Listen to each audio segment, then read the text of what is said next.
বিসমিল্লাহির রহমানির রহিম। আসসালামু আলাইকুম। এটা হলো সুস্বাদু গোটা শাক। আর এই গোটা শাকটা আমি কী করে রান্না করলাম আপনাদের সাথে ভিডিওটা শেয়ার করব না টেনে। চলুন দেখি কী করে রান্নাটা করলাম। এটা হলো গোটা শাক। তো এই গোটা শাকটা রান্না করার জন্য আমি এখানে কাঁচামরিচ নিয়ে নিচ্ছি। আর এটা গ্রামের বাড়ি থেকে নিয়ে আসছে, আমার বিয়ে আসছে দেশের থেকে। তো আমি সেই শাকটাই রান্না করবো। আর গোটা শাক রান্না করতে বেশি করে কাঁচামরিচ লাগে, তো আমি এখানে বেশি করে কাঁচামরিচ দিয়ে দিলাম, কিছুটা পেঁয়াজ দিয়ে দিলাম, তো দিয়ে দিলাম কিছুটা লবণ। তো এই শাকটা আমি 5 মিনিট সিদ্ধ করে নেব। তো ফিরে আসলাম 5 মিনিট পর। আমার শাকটা সিদ্ধ হয়ে গেছে।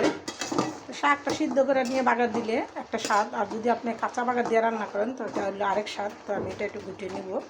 শাকে কখনো পানি দিতে যাবেন না, শাকে এমনি পানি উঠে, দেখেন কত পানি উঠছে। আমি একদম ছড়াইয়া নিছি ভালো করে, তারপরে কত পানি উঠছে। আর এই পানিটা শুকিয়ে গেলেই আমি শাকটা বাগার দিব। তো শাকটা বাগার দেওয়ার জন্য এখানে নিয়েছি আমি এখানে নিয়েছি পেঁয়াজ কুচি, নিয়েছি রসুন কুচি, আর নিয়েছি লাল লাল শুকনো মরিচ। এই শুকনো মরিচগুলো দিয়েই আমি শাকটা বাগার দিব। তো আমি শাকটা তেলানিয়ে দিব। তো আমি আপনাদের সাথে শেয়ার করতেছি। আমি এখন পরিমাণ মতো তেল দিয়ে, আর আপনি শাক বাগার দেন আর ডাল বাগার দেন, আগে মাছ ভাজেন যাই করেন, আগে কতটুকু মরিচ ভাজা নিলে কড়াইতে আর লেগে যাবে না। আমি সবসময় রান্নার সময় দুই একটা টিপস দিয়ে থাকি, আপনারা আমার ভিডিওগুলো ফলো করেন, দেখেন অবশ্যই। তো আপনারা আমার এই টিপসগুলো মেনে রান্না করলে দেখবেন অতি সহজেই রান্নাটা হয়ে যাবে। আর আমি সবসময় সতর্কবাণী দিয়ে থাকি, চুলার আঁচ কমিয়ে রান্না করবেন, দুর্ঘটনা এড়িয়ে চলবেন, বেঁচে যাবে হাজার হাজার জীবন, বেঁচে যাবে লাখ লাখ টাকা। আমার এই সতর্কবাণী মেনে চলবেন, চুলা থেকে একটু দূরে সরে রান্না করবেন। আমি লাল লাল করে মরিচটা ভেজে নিচে উঠিয়ে নিব।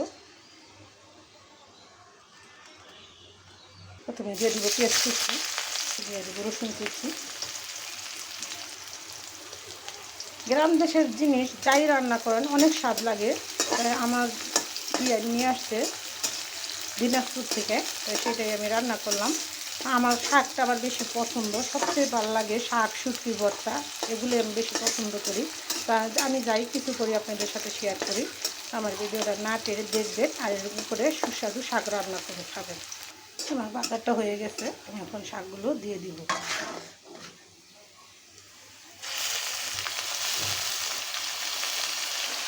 শাক রাঁধতে বেশি কিছু লাগে না, আপনারা যারা শাক পছন্দ করেন রান্না করে খেতে পারেন না, তো আমার ভিডিওগুলো না টেনে দেখবেন, আর এরকম সুস্বাদু শাক রান্না করে খাবেন। যত করে দেবেন ভর্তা ভর্তা হয়ে যাবে শাকটা, একদম মনে হবে যে ভর্তা দিয়ে ভাত খেতেছেন। অনেক স্বাদ লাগে এরকম পুকাইনা শাক, এটা বলে গোটা শাক।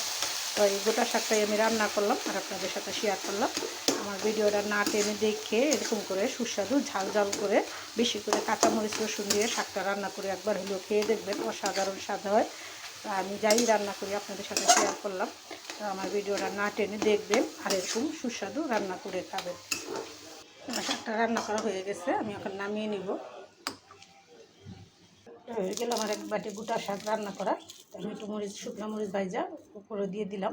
হয়ে গেল আমার এক বাটি গোটা শাক রান্না করা। তো আপনারা এমন করে রান্না করবেন। তো ভিডিওটা আর বড় না করে আমি এখানে রেখে দিলাম। আসসালামু আলাইকুম।